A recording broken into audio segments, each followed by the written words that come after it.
And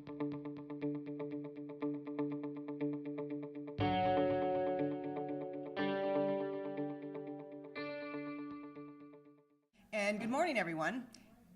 Happy to see everybody out for this great day where we're going to learn about how we can all use inclusive excellence in our practices. And this morning, my job is to introduce you to our new strategic plan, which if you have been on the campus for the last 2 years, I'm sure you've heard about because you probably have, in fact, contributed to it. Can I see a show of hands of people who think they've contributed to the strategic plan in some way? Okay, that's pretty good. That's maybe a third. I wish it was a little higher, but we made pretty extensive efforts to get every campus member involved in looking and thinking about what UCI should be and what direction we should be heading in. So let's see, I don't have, okay. So the result of the 2-year effort, which involved a lot of campus consultation and organized unit consultation in the form of asking the units, each of the units on campus, the schools and other the interdisciplinary units and offices, to send in their own unit strategic plans. So we used that as a basis to see where the different units thought they wanted to go and what kind of objectives they had, what kind of barriers they saw in front of them, and so on. So we asked them a couple questions along with asking them to send their existing strategic plan for the unit. So we took that information along with a whole bunch of other information and created a grassroots, bottom-up kind of plan that was coordinated. I guess I would consider myself the shepherd of the plan. That is, there was the APG, the Academic Planning Group efforts, that was with work groups out to the campus, along with the Chancellor's cabinet, who was working from their perspective, and then the two images merged together to create this new strategic plan, which was launched last February. So since then, we've been working on creating metrics. That is, we have a bunch of objectives and strategies and goals ahead of us, and how do we know if we're going to make it there or not? So we've been working, and if you are on the email server, you should have received earlier this week an email that showed you about the different kinds of metrics that we're using to see whether or not we're meeting our objectives in the strategic plan or not, and that there are 2 specific ways that you can look at those. One is the format that's aimed at the outside population. It is for people that don't necessarily know what the difference between a tenured and non-tenured professor or maybe even a graduate student and a postdoc is. We have a very simplified version of our strategic plan metrics that are focused towards the outside world. So anybody can look at those, and they're fairly simple, easy to read. And what was announced earlier this week was the other kinds of strategic plan metrics that are aimed at internal campus members, which requires a UCI net ID to view. So those are much more detailed, and we're going to go over some of those today. But you can look at either one. You can keep track. You can leave your comments on the external-facing one. The internal-facing one is formatted as a PDF, so you can't directly put comments there, but you can for the external-facing one. Okay, so let's see if we can. So here we go. This is the plan that we came up with. Has 4 pillars. First one is called Growth That Makes a Difference. Second is First in Class. Third, Great Partners. And fourth, New Paths for Our Brilliant Future. Can we make this a little bit bigger here, because I don't have my reading glasses. There we go. All right, so now if you were interested in how the campus is thinking about inclusive excellence, you might go looking through the goals and strategies and not find as many specific goals and strategies as you might expect to find. And that's because we put an underlining foundational commitments in the front part of the plan. So let's read through that. Our vision of preeminence will remain unshakably democratic, and our commitment to inclusive excellence will be systematic and pervasive. Diversity of experience and thought is a precondition for productive deliberation, an essential component of our fundamental scholarly and research mission. When we ensure access for and inclusion of people of all backgrounds and life stories, we make meaningful our shared commitment to a true opportunity society in which the pathways to success are open to everyone. So this is thought to be an underlying assumption of everything that is happening in the plan. So every other thing that we want to do, we want to make sure that our vision is including this idea of inclusive excellence, and it's working towards a more diverse, a more inclusive campus in the end. So I want you to keep that in mind, because we're going to come back to that in a few minutes. All right, so I mentioned a few minutes ago that we started off by soliciting the existing unit plans by the departments and units, and you can go on the website and find each of those. Since the plan has been released, we've asked each of the units to go back and to recalibrate their plans in alignment with our overall campus strategic plan. You can imagine that this process might take some time, and that not all the units are finished doing that exercise. So some of them are in process, some of them have in fact completed their new plans, but all of them are posted here, either the old one or the new one, and new ones are to come for the ones that don't have them yet. All right, Pillar 1, growth that makes a difference. So I'm sure you've all heard that the major components of this pillar are adding 250 new faculty, that is new FTE, over the next 5 years or so, along with our estimate that we will probably be replacing something around 250 faculty that will either retire or leave. And so we will have 500 new faculty members on campus by 2021. That's a pretty substantial increase. It's a substantial change, and the idea is to be strategic in the way that we go about hiring these new faculty. I'm sure you've heard about a lot of the new centralized hiring plans, the mid-career hiring plan that we unveiled last year, the high-impact hiring plan that's been in process for a couple of years, and we have a new one that we'll be announcing very shortly. Another part of this pillar, growth that makes a difference, is to increase our research expenditures to $500,000 per year, to expand the health enterprise in a substantial way, and to educate UCI faculty, staff, and administrators about implicit biases that may create barriers to building diverse and interdisciplinary teams. Now let's look at a couple of those in more detail. All right, so why grow the faculty? Well, you're going to hear a little bit more. Ryan, you're going to talk about rankings as part of your talk? We'll talk mostly about the student stuff. Student stuff, okay. So if you're thinking about how the campus fares in the larger arena of colleges and universities, you'll see that we are somewhat small compared to our peers. And what do we consider to be our peers? We consider them to be the AAU public institutions. So if you look at this graph, you can see the yellow line is UCI's number of faculty since 2005, 2006, through the end of where you see that little blue cloud above. That's the band, the 75 to 25 percentile range of our peers, the AAU public universities. So you can see that they are on average a lot larger than we are. And so our trajectory is to make it at least past the 25 percentile, to be in that band by the end of our expansion.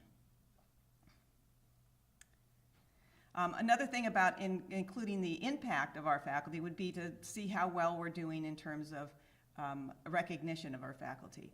So one of the things that we've been talking about for a while is that the recognition that we get in rankings and in other ways has to do with how many recognitions our individual faculty members get.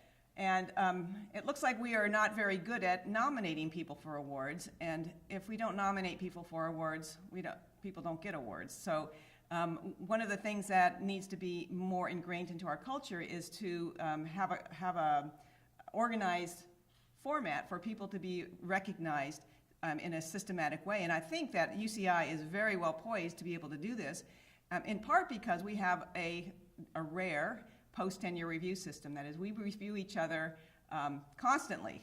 And so everybody has, external letters and evaluations and teaching and service and everything like this. So we put all this information together for our merits and promotions, and using it for that other purpose, to nominate the exceptional faculty members for other awards, seems like it would not be that much more effort. So we're going to have a systematic attempt to make that happen on campus. Now you will see that if you look at the top part of the graph here, we're in the bottom part of the the average range. But if you look at a per faculty member basis, we're actually in the top part of the range. So we're not doing poorly, but we can do a lot better. Here's another way that we can be more impactful, and that is to engage more of our faculty formally into our inclusive excellence programs.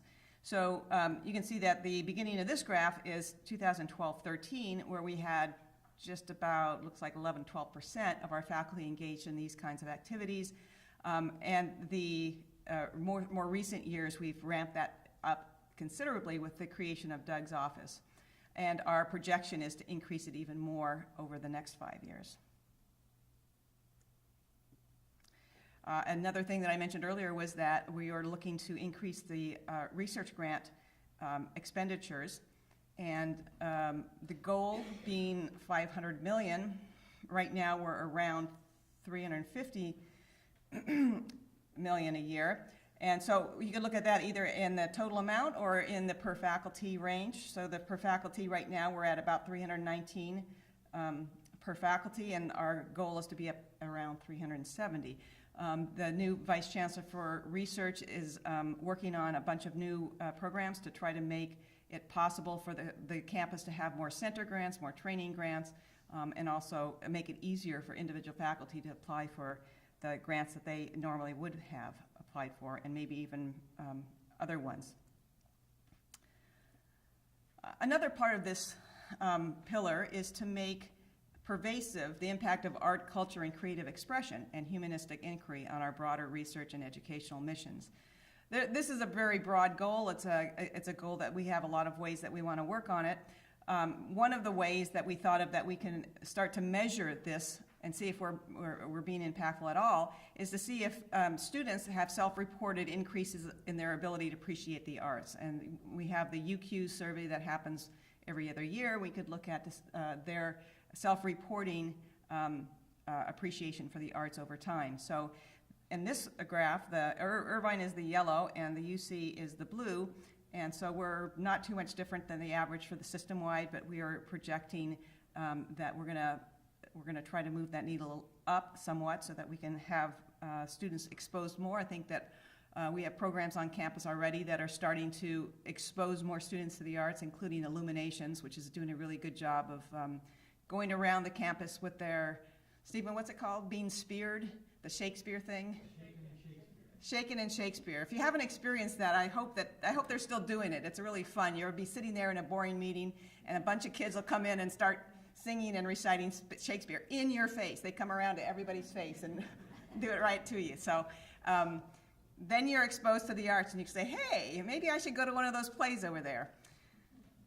All right. Okay, so let's move on to Pillar 2, first in class. Okay. All right, you wanna applaud? I was going to applaud. Go ahead. All right, so we're going to expand the student body and make UCI a first-choice campus. I think part of this,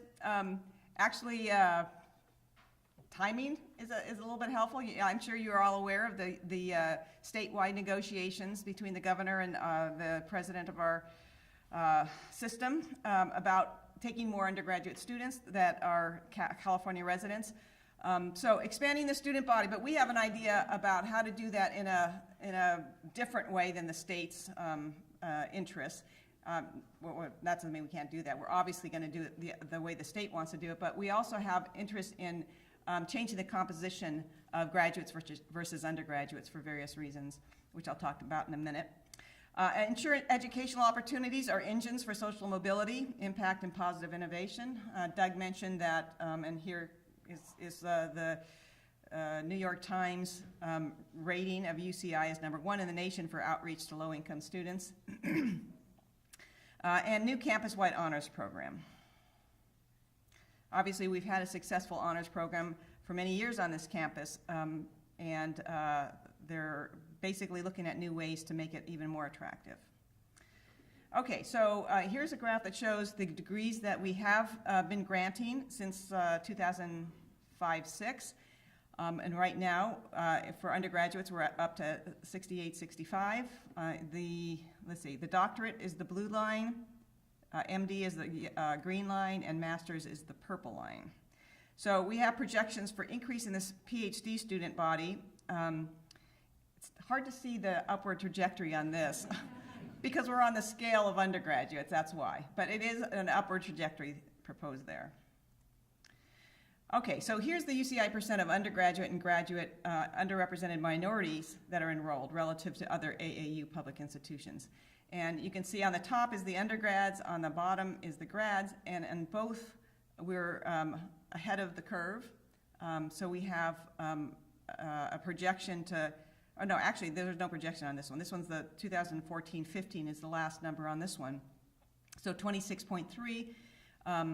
And Doug just mentioned about the Hispanic survey, we have 24.8% Hispanic students. So altogether for the undergraduates is 26.3. Doug, does that include international? It probably doesn't. But those numbers, these are all domestic students, and given that we have 20% or coming on 20% international, it's probably more than that, I would assume. Okay, and then in the graduate population, we're about almost 13%. And again, both of those are ahead of the curve, above the 75 percentile. All right, so I mentioned earlier that another aspiration of the campus is to adjust the graduate to undergraduate FTE ratios. So basically what our goal is by 2023, 2024, to have 12% of our student population to be graduate. 26%, this is the bottom one, graduates. That's including masters and PhDs and MDs. And graduate PhDs, 12%. Those are the goals. And you can see that we've been declining in the recent past with regard to PhD students. So we have a pretty systematic plan that we're working on to try to increase the graduate PhD population.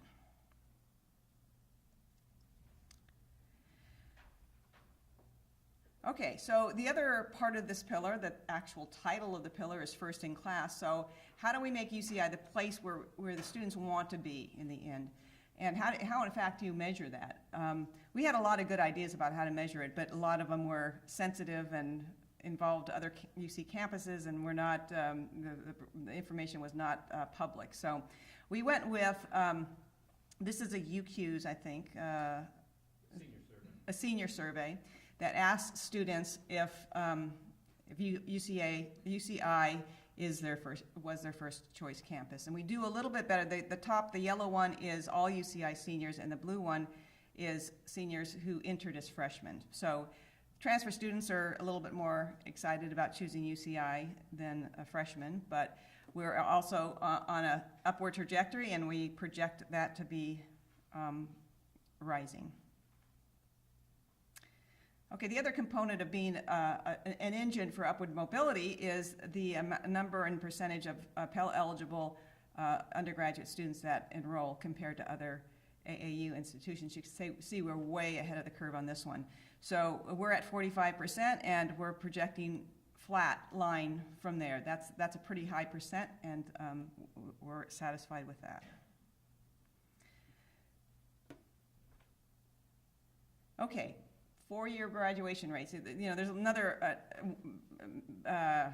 concept that you can use a lot of different measures. You can use the second-year retention rate. You can use the 4-year. You can use the 6-year. So 4-year seems to be the one that most people are interested in. So how do we do with regard to getting our students to graduate in that 4-year window? So the top part represents underrepresented minorities, and again, we're ahead of the curve, but when you look at the university overall, we're doing even better. So our objective is by these numbers are wrong. Well, this is the entry cohort year. So in 5 years, that both of those will move up, but that the underrepresented minority will have the same completion rate at 4 years as the rest of the campus. All right, and that's going to be where all of the afternoon discussion about the student programs comes into play. All right, I already mentioned for the progress report where you can find the updates. We are going to be updating these annually and watching for comments continuously. So feel free to go on that website and check it out and leave your comments wherever you feel you have something to say. Okay, so now to liven this thing up, everybody's sitting there still. We're going to do an active learning exercise here using your iClickers. So if you're like me, you probably never sat in the audience and clicked a clicker before. So what we're going to do here is, okay, so the first thing you need to do, Rachel says, is turn it on. And you can do that by pushing the bottom button.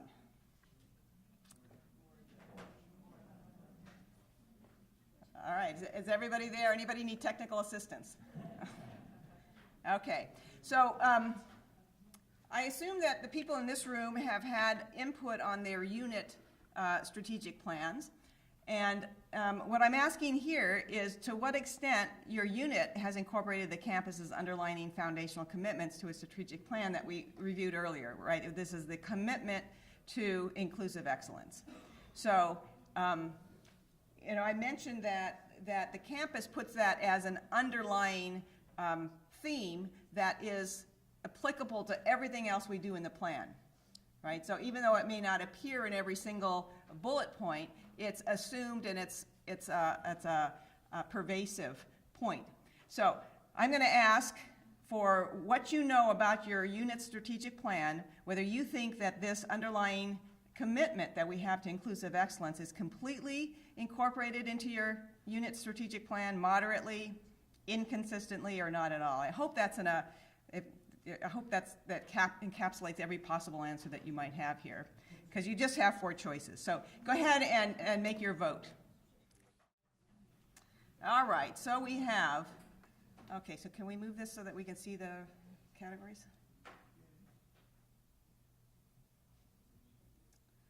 Okay, that's the answer that we want. All right, so the biggest category is saying that it's completely incorporated into the unit plan. I'm happy to hear that. And then very closely behind is moderately.